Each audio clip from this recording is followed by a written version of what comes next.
Bapak, Ibu, Saudara yang dikasihi Tuhan, mari kita akan membuka Alkitab kita di dalam kitab Injil Yohanes pasal yang ke-19. Injil Yohanes pasal yang ke-19, ayat yang ke-33. Injil Yohanes pasal yang ke-19,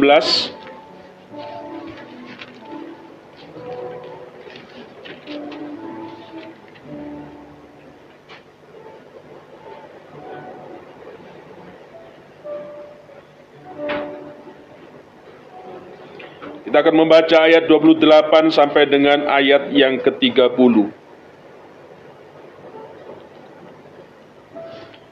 Injil Yohanes 19 ayat 28 sampai dengan ayat yang ke-30. Mari kita akan membacakan bersama-sama. Demikian bunyi firman Tuhan. Yesus mati. Sesudah itu, karena Yesus tahu bahwa segala sesuatu telah selesai, berkatalah ia, supaya genaplah yang ada tertulis dalam kitab suci, aku haus. Di situ ada suatu bekas penuh anggur asam.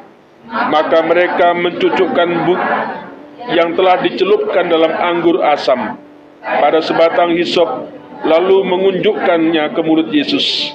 Sesudah Yesus meminum anggur asam itu, berkatalah ia, sudah selesai. Lalu ia menundukkan kepalanya dan menyerahkan nyawanya. Amin. Ayat yang ke-30, sesudah Yesus meminum anggur asam itu, berkatalah ia, sudah selesai. Lalu ia menundukkan kepalanya dan menyerahkan nyawanya. Hari ini kita bersama-sama memperingati akan hari kematian daripada Tuhan kita Yesus Kristus. Bapak, Ibu, Saudara yang dikasihi Tuhan, Yesus terpaku di kayu salib sekitar pada pukul 9 pagi. Pada saat Yesus disalibkan di situ, ada banyak orang-orang yang menonton kematiannya.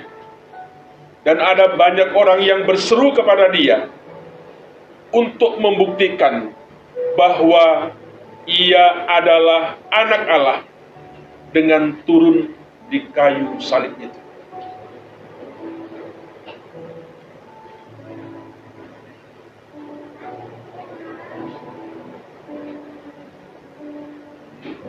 Bapak, Ibu, inilah orang-orang yang menonton pada waktu Yesus disalibkan. Dia minta supaya Yesus turun, ya, untuk membuktikan bahwa ia adalah seorang anak Allah. Dia harus bisa turun dari kayu salib itu. Seperti yang ditulis dalam Matius pasal yang ke-27 ayat 27, pasal 27 ayat 40 dikatakan seperti ini. Orang banyak yang lewat daerah itu menghujat Yesus. Hai engkau yang mau merubuhkan bait suci dan mau membangunnya kembali dalam 3 hari, selamatkanlah dirimu. Jikalau engkau anak Allah, turunlah dari salib itu. Kemudian para imam, para ahli Taurat, dan tua-tua bait suci yang melewati salib itu dengan mengatakan yang sama. Dikatakan demikian juga imam-imam kepala bersama-sama ahli Taurat dan tua-tua mengolok-olokkan dia. Dan mereka berkata, orang lain ia selamatkan, tetapi dirinya sendiri tidak dapat ia selamatkan. Ia Raja Israel, baiklah, ia turun dari salib itu dan kami akan percaya kepadanya. Tidak hanya para ahli Taurat, imam-imam, kepala tua-tua bait suci pada saat itu, tetapi para prajurit Roma yang telah mencambuk dia, ya, memangkati dia dengan mahkota duri yang menarik jenggotnya, juga mengolok-olok dan meminta dia turun dari kayu salib dan menyelamatkan dirinya sendiri. Dia katakan prajurit-prajurit mengolok-olok dia. Mereka mengunjukkan anggur asam kepadanya dan berkata, "Jika engkau adalah raja orang Yahudi, selamatkanlah dirimu." Tidak cukup itu, Bapak Ibu. Kita bisa melihat ketika Yesus disalibkan ada dua orang penjahat yang ada di sebelah kanan kiri Tuhan Yesus. Dia juga bersama berseru kepadanya. Ia berkata, ia menaruh harapannya pada Allah. Baiklah Allah menyelamatkan dia, jikalau Allah berkenan kepadanya, karena ia telah berkata, "Aku adalah anak Allah." Bahkan penyamun-penyamun yang disalibkan bersama-sama dengan dia mencelanya demikian juga.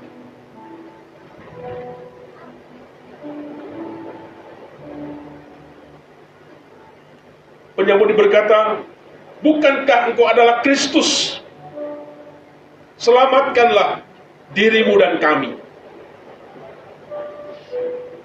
Bapak Ibu, penonton-penonton ini yang menyaksikan ketika Yesus disalibkan, dia mengatakan seperti itu kepada Yesus. Mengapa orang-orang itu berseru, "Turun dari salibmu itu"? Mengapa mereka semua berbicara dalam suatu suara, dalam hal yang sama? Para imam, ya, para ahli Taurat, para tua-tua, bahkan kerumunan banyak orang itu, para prajurit Roma, bahkan penjahat yang disalibkan, ya, di sisi Tuhan Yesus, dia juga meneriakkan yang sama. "Jikalau engkau anak Allah," dia katakan seperti itu, "turun dari salib." Ya.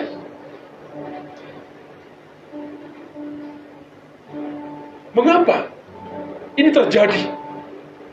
Mengapa orang-orang sama mengatakan yang sama, Bapak Ibu?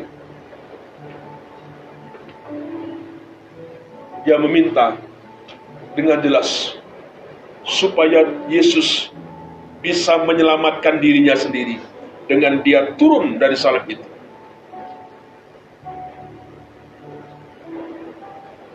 Siapa yang menyebabkan hal seperti ini kepada mereka? Saya percaya ini sebuah inspirasi daripada setan, ya, yang menginspirasi semua itu kepada mereka untuk menghujat Yesus dan meminta Yesus untuk menyelamatkan dirinya sendiri dari kayu salib. Bapak masih ingat dengan cerita ketika Yesus menegur daripada Petrus. Yesus berkata bahwa ia akan disalibkan. Tetapi Petrus menegur dia dan berkata, "Hal itu sekali-kali tidak akan menimpa engkau." Sehingga Yesus berkata kepada Petrus, ya, "Enyahlah iblis." Iblis mendorong Petrus, Bapak Ibu, untuk menasihati Yesus agar Yesus tidak pergi ke kayu salib. Oleh sebab itu, kita tahu bahwa setan tidak ingin Yesus disalibkan. Iblis membenci penyaliban dan darah Kristus. Setan tahu bahwa manusia tidak dapat diselamatkan dari dosa tanpa kematian daripada Kristus menggantikan orang-orang berdosa. Saya berharap kita tidak merespon, kita tidak menonton seperti orang-orang Farisi, ahli-ahli tua-tua, dan yang lainnya.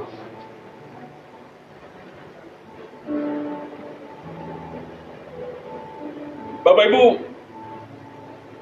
satu bukti bahwa kita meresponi dengan benar, hari ini kita bersama-sama, kita tahu kita datang sebagai satu penghargaan, satu penghormatan kita kepada apa yang sudah Tuhan lakukan.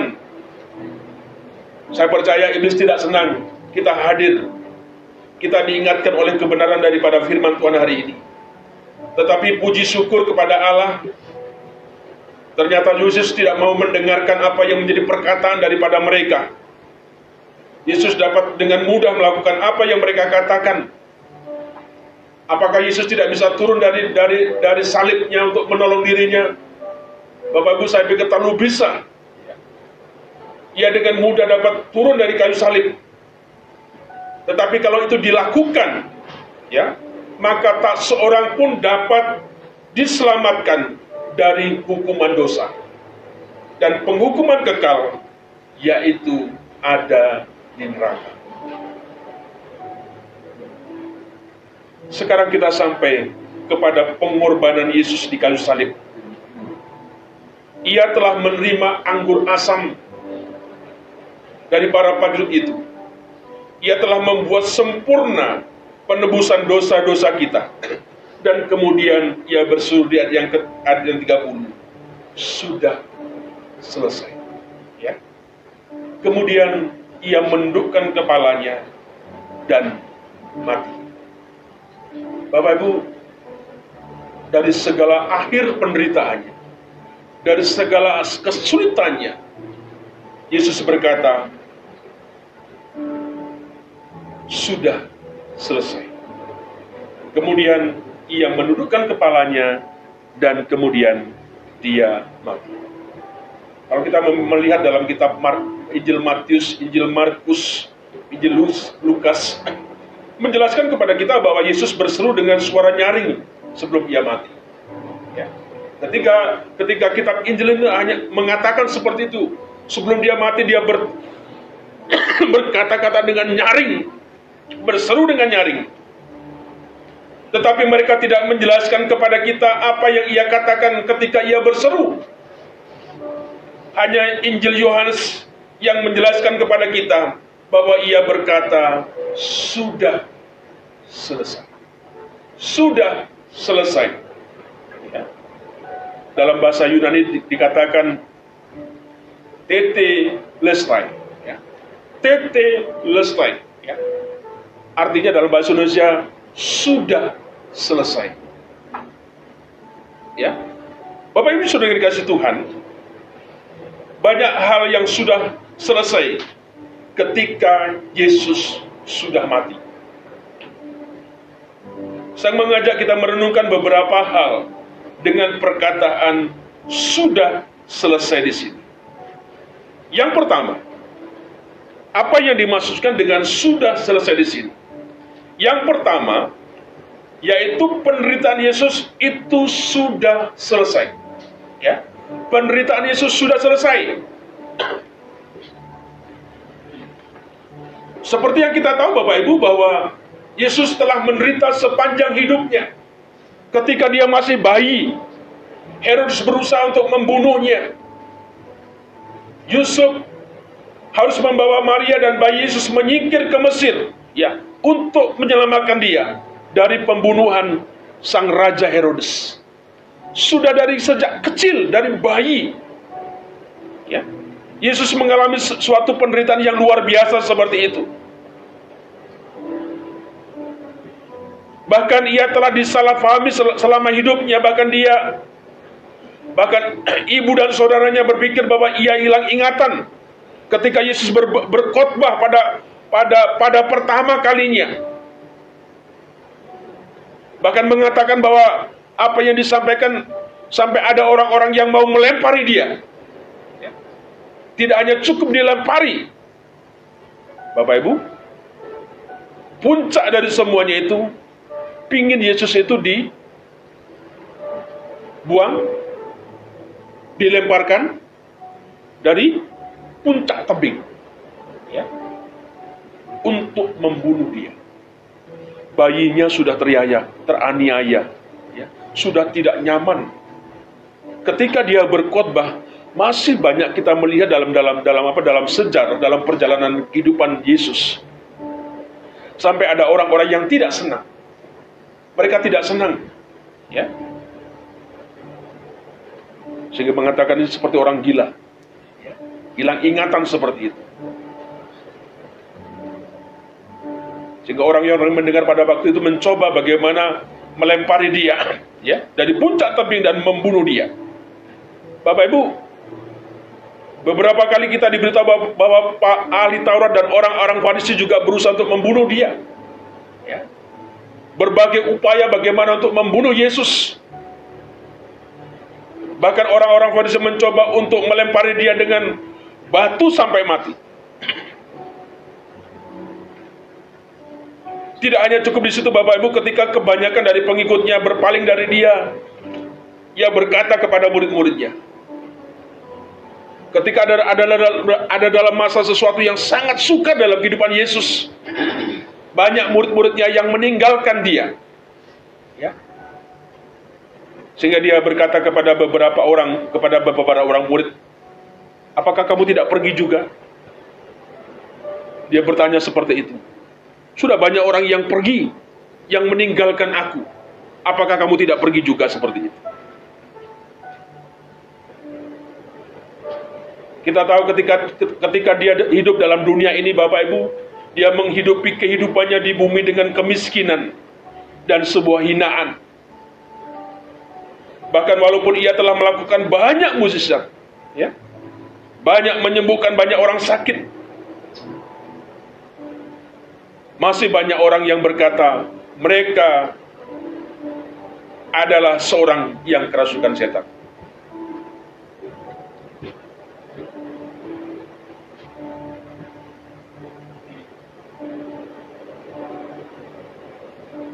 Saya tidak tahu bagaimana kebenarannya, Ibu Ida ini kemana-mana sampai ke Arab.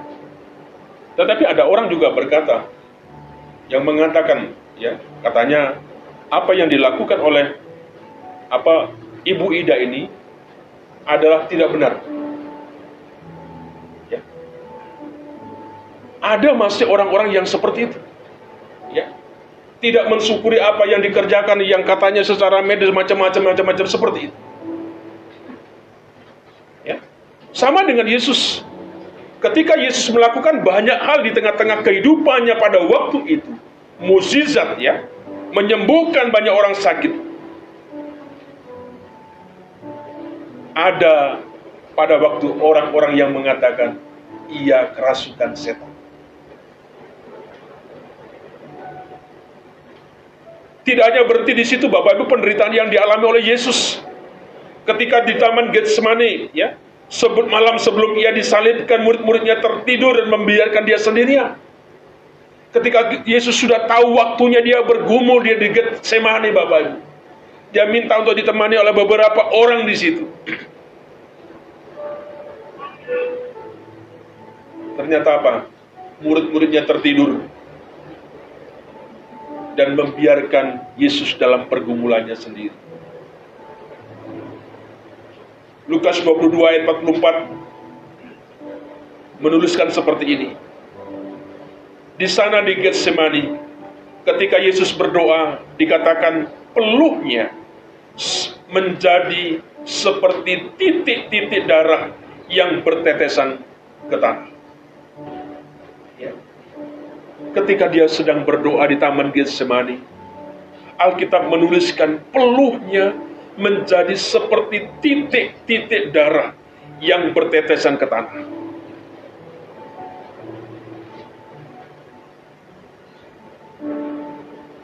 Ketika ditangkap beberapa menit kemudian, apa yang terjadi? Semua muridnya meninggalkan dia dan melarikan diri.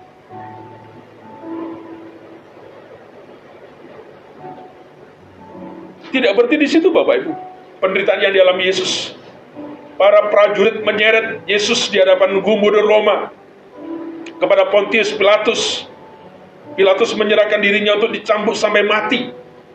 Ya. Mereka menarik jenggotnya dan memukul wajahnya.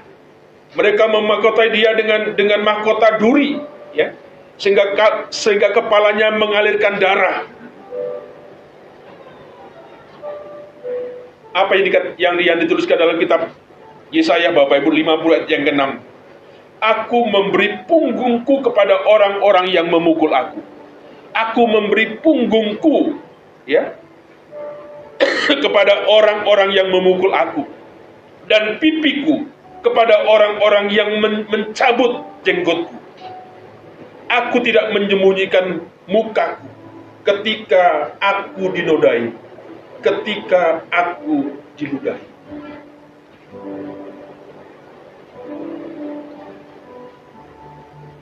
Setelah dia berada dibawa kepada Pontius Pilatus, akhirnya Yesus dipaksa oleh mereka. Dia harus memikul salibnya ke tempat penyaliban. Mereka memakukan kedua tangan dan kakinya. Ia digantung dalam ketelanjangan di kayu salib itu.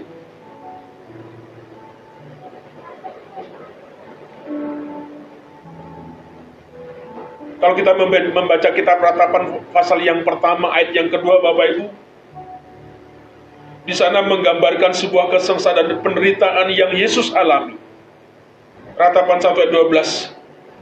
Pandanglah dan lihatlah, apakah ada kesedihan seperti kesedihan yang ditimpakan Tuhan kepada.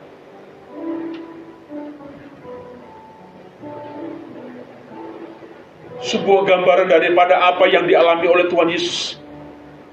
Pandanglah dan lihatlah, apakah ada kesedihan seperti kesedihan yang ditimpa Tuhan kepadaku.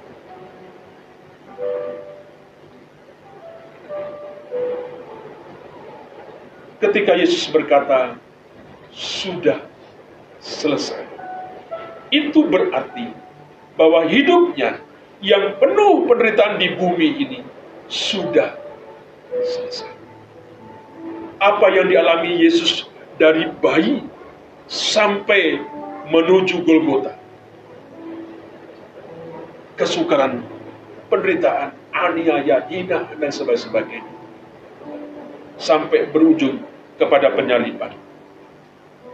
Dan pada akhirnya Yesus berkata, sudah selesai.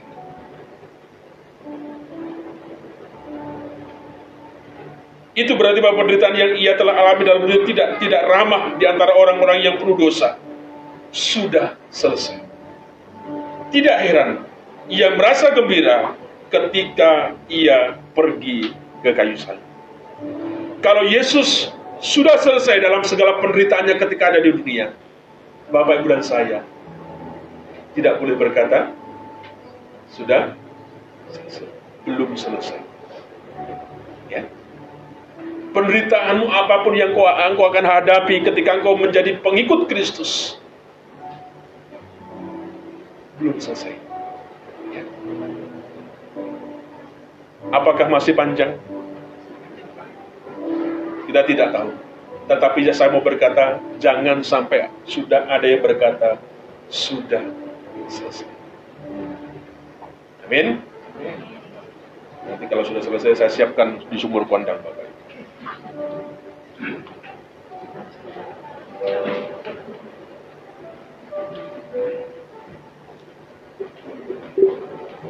Itu yang dimaksudkan dengan kata sudah selesai. Dan Yesus pergi ke salib dengan sukacita, karena ia tahu bahwa ia harus mengakhiri penderitaannya di bumi ini, bahwa ia akan segera kembali ke surga di sebelah kanan Allah. Karena demikian, Bapak, tidak heran kalau kemudian di akhir kehidupannya Yesus berkata, sudah selesai.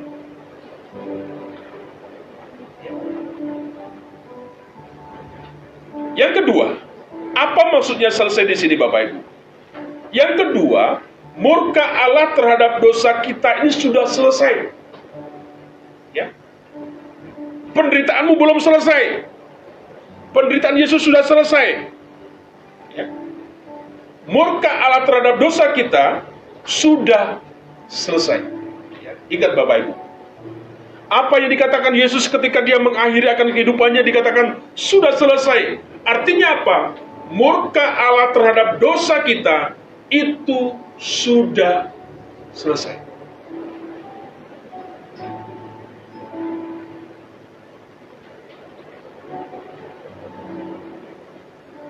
Bapak, Ibu, Saudara, hal yang paling mengerikan ya tentang penyaliban itu adalah bahwa Yesus itu memikul semua dosa kita pada tubuh. Kalau di hari-hari kesengsaraan Jumat Agung engkau tidak hadir, engkau mementingkan sesuatu yang ada padamu, engkau orang yang tidak menghargai suatu pengorbanan.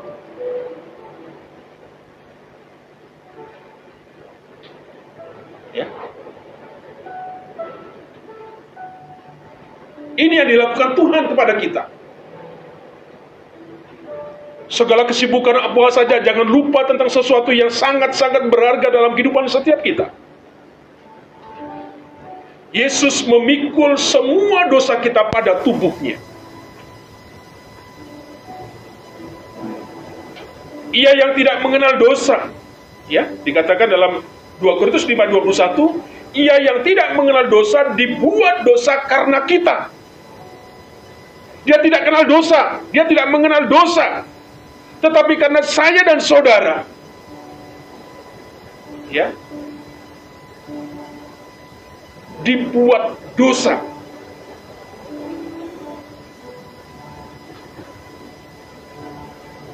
Ingat bahwa Yesus tidak hanya menanggung hukuman dosa kita, namun ia juga menanggung dosa-dosa itu sendiri dalam tubuhnya yang suci di atas kayu salib.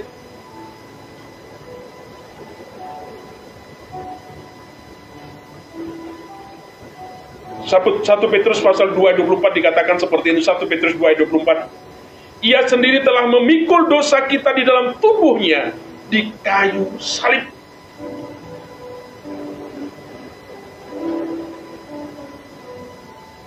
Bapak Ibu, hal yang lebih buruk tentang penyaliban itu bukan penderitaan fisik. Nah, banyak orang pernah disiksa. Ada banyak orang yang pernah dibakar pada sebuah tiang dan disalibkan. Tetapi Yesus menderita apa yang manusia lain itu tidak dapat diderita. Itu dilakukan oleh Yesus.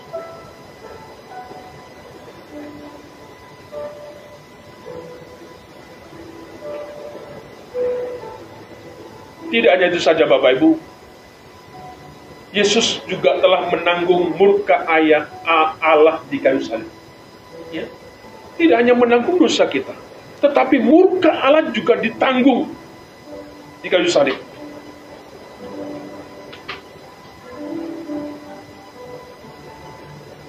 Kita tidak bisa memahami, ya, sulitnya apa yang dialami oleh Tuhan Yesus. Tetapi itulah faktanya, itu sesuatu yang benar, yang sedang kita dapatkan, yang diberikan Tuhan Allah melalui Yesus Kristus kepada setiap kita. Sulit dipahami, tetapi itu sesuatu yang benar, yang dibuat Dia kepada kita. Alkitab berkata dalam Yesaya 53:6 dikatakan, Tuhan telah menimpakan kepadanya kejahatan kita sekalian. Kejahatanmu ditimpakan kepada Yesus yang tidak pernah melakukan kejahatan.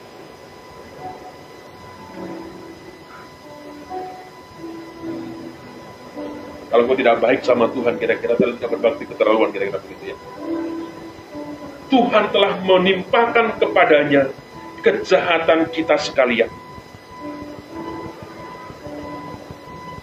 Dikatakan tetapi Tuhan berkehendak meremukkan dia dengan kesakitan apabila ia menyerahkan dirinya sebagai korban penebus salah. Murka Allah ditanggungnya oleh Yesus. Bapak Ibu Saudara, ketika Yesus mati di kayu salib, ia mati bersama-sama dosa-dosa kita yang ditanggungnya, dan bersama murka Allah atas dia demi dosa-dosa kita. Tidak heran kalau Yesus kemudian dia berseru, Allahku, Allahku, mengapa engkau meninggalkan? Satu tanggungan yang sangat-sangat kuat, sehingga dia berseru di hadapan Tuhan, Allahku, Allahku, mengapa engkau meninggalkan aku? Allah Bapa berpaling dari anaknya yang tunggal.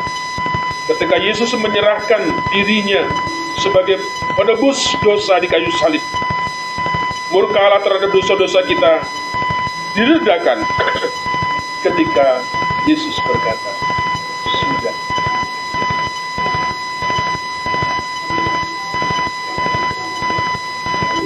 Sudah.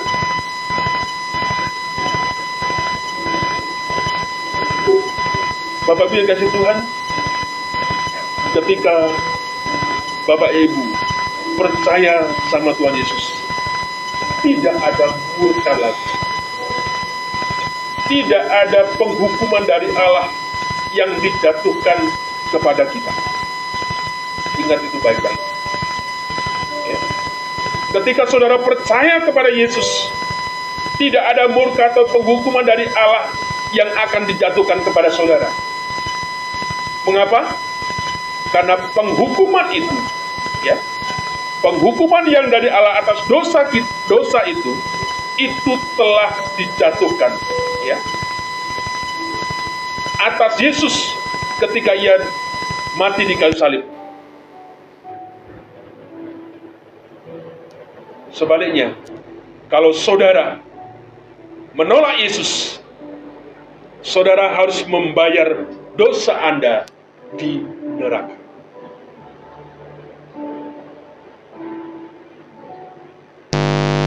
Saya mengajak hari ini Bapak Ibu dalam momentum seperti Jumat Agung ini, Bapak mengingatkan kepada kita, dosa penghukuman itu sudah ditanggung oleh Yesus. Ya. Sehingga Yesus berkata ketika sebelum dia mengakhiri akan hidupnya, dia mati, dia berkata, sudah. Apakah ini bukan sesuatu yang membahagiakan kepada kita? Apakah itu yang menjadi sesuatu yang bahagia bagi kita? Itu yang jauh lebih penting daripada satu berita yang hari ini kita dengar. Dosa penghukuman sudah ditanggung oleh Yesus. Tetapi kalau kau tidak percaya kepada Dia, sok silakan. Kau harus membayar dosa berat yang terakhir. Apa yang dikatakan kepada sudah benar. Yang ketiga, berbicara tentang keselamatan kita sudah. Keselamatan kita sudah selesai. Itu berbicara tentang keselamatan kita yang sudah selesai.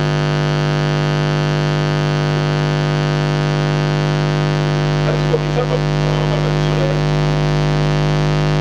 Ada pemuda yang ingin diselamatkan, tapi beberapa pemuda ini membenci akan orang tuanya, membenci ayahnya. Kalau kita melihat hukum Taurat, dia melanggar perintah kelima. Kemudian mereka diberitahu, ya, mereka untuk percaya kepada Yesus dan memberikan dosa-dosa mereka untuk disucikan oleh darahnya yang mahal. Tetapi ketika dia begitu, Bapak Ibu, Saudara, salah satu pemuda ini tidak mau. Dia meninggalkan. Kemudian ia pergi kepada ayahnya dan meminta maaf. Tetapi pemuda yang tidak percaya ini, dia berkata, dia meminta supaya orang tuanya tadi, ayahnya, untuk memaafkan mereka. Dia tidak mau. Tetapi dia minta ayahnya memaafkan dia. Kenapa seperti itu, Bapak? Mereka tidak percaya, kan tadi sudah diomongin. Waktu percaya Yesus, maka dosa dan pelanggaran itu sudah diampuni, ditanggung sama Yesus. Tapi anak muda ini, dia berkata, aku tidak mau. Kenapa? Karena dia tidak percaya sama Yesus. Terus apa yang dia percaya? Dia percaya kepada perbuatan orang. Ya. Dengan meminta ayahnya memaafkan mereka. dia tidak percaya kepada Yesus, tetapi dia percaya akan perbuatan baik. Ada orang seperti itu. Yang penting dalam hidup ini kita ini berbuat baik. Tidak percaya Yesus tidak apa-apa. Tidak penting. Yang penting saya berbuat baik. Saya menolong orang, saya membantu orang. Tunggu berbuat baiklah. Karena intinya begitu. Yang penting saya percaya sama Yesus. Titus 3 ayat 5 dikatakan seperti ini Bapak. Bapak pada waktu itu Dia telah menyelamatkan kita bukan karena perbuatan baik yang telah kita lakukan, tetapi karena rahmat-Nya. Ya. Pada waktu itu Dia telah menyelamatkan kita bukan karena perbuatan baik yang telah kita lakukan, tetapi karena rahmat-Nya. Makanya Bapak saya selalu mengingatkan kepada kita, ya. Kenapa Bapak perlu ke gereja supaya masuk surga, Pak? Kenapa Bapak beribadah kepada Tuhan supaya masuk surga? Begitu Bapak. Kenapa kau menolong? Kenapa kau memberi? Kenapa kau begini-begini? Yang baik-baiklah kira begitu. Kenapa kau lakukan? Supaya masuk surga. Iman Kristen tidak mengajarkan seperti itu. Perbuatan baik itu tidak membawa sebuah keselamatan kepada kita. Hanya percaya kepada Yesus. Orang yang percaya kepada Yesus itu pasti dipastikan dia senang untuk beribadah.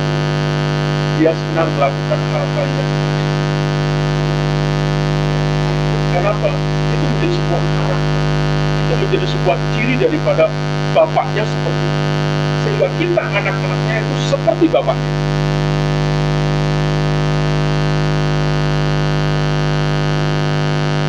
Makanya Bapak itu tak pernah ada hitungan di dalam Alkitab kita. Ya, tidak seperti yang lain, kemudian yang lain. Semuanya dihitung. Kalau mau beribadah saja, kalau mau membaca firman Tuhan ada pahalanya, ada upah. Semuanya ada hitungan, ada hitungannya. Tapi itu tidak seperti itu. Kenapa ya? Karena memang perbuatan baik itu tidak menyelamatkan.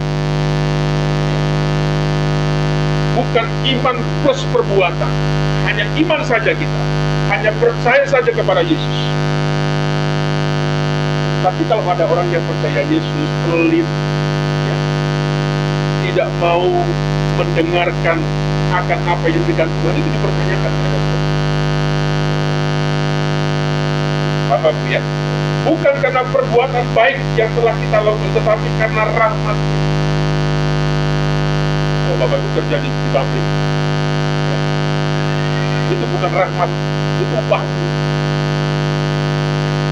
Tapi kalau saya tiba-tiba ya, dapat gaji dari ABC, itu anugerah, saya kira begitu ya. Tapi kalau kau kerja di situ, itu bukan rahmatku, itu upahmu, itu hakku yang harus kamu dapat seperti itu. Ya. Nah, keselamatan kita yang Tuhan berikan seperti itu kepada kita, bukan karena perbuatan baik kita.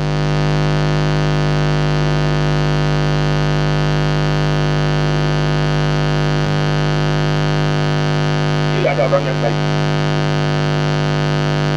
Saya aja yang baik begini masih salah-salah sama sebenarnya. Tapi kita laki-laki sempurna tapi masih salah saja. Masuk orang baik.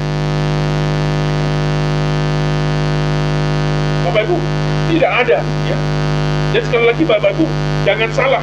Bukan karena perbuatan baik kita, tetapi karena rahmat-Nya, karena sebuah pengorbanan Tuhan itu tadi, yang mukanya dosa kita itu ditanggung sama.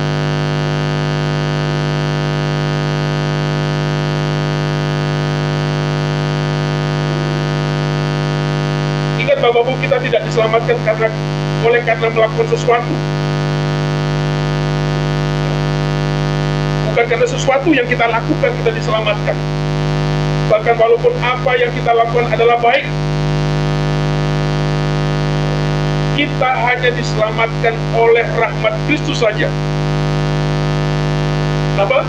Karena pekerjaan di kayu salib itu sudah selesai.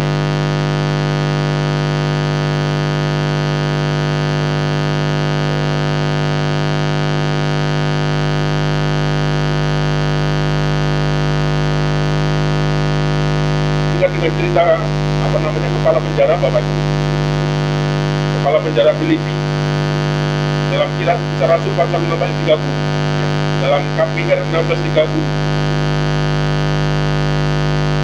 kepala penjara ini bertanya kepada Paulus, apa yang harus aku perbuat supaya aku selamat?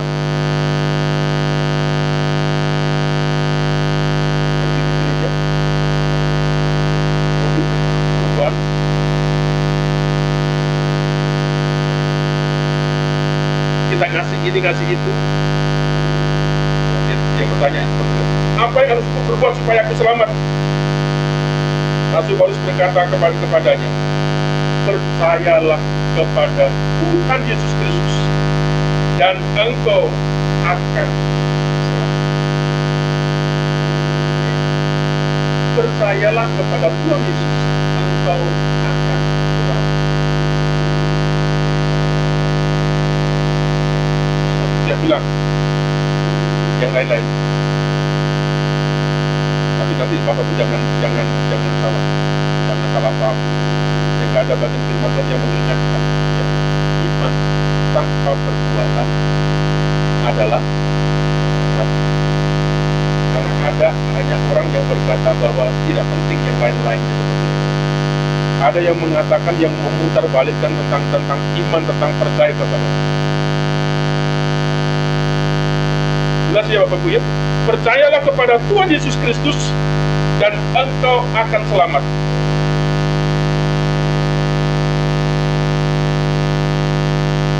Bapak Ibu Saudara harus diselamatkan, ya. Semua diselamatkan dengan percaya kepada Yesus.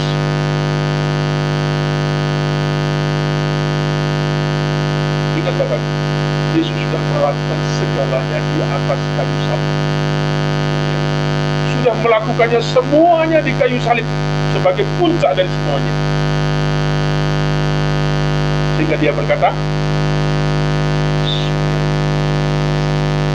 keselamatan yang Allah sediakan melalui Yesus Kristus itu sudah selesai.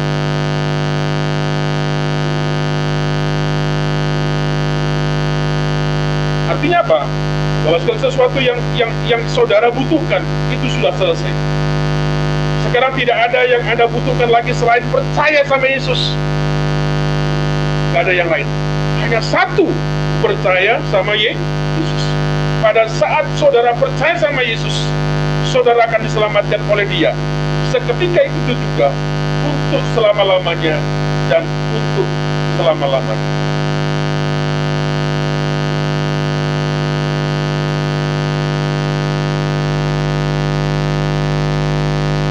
Bapak Ibu, kira itu menjadi satu berita yang gembira ketika kita memperingati hari kematian daripada Tuhan kita Yesus Kristus.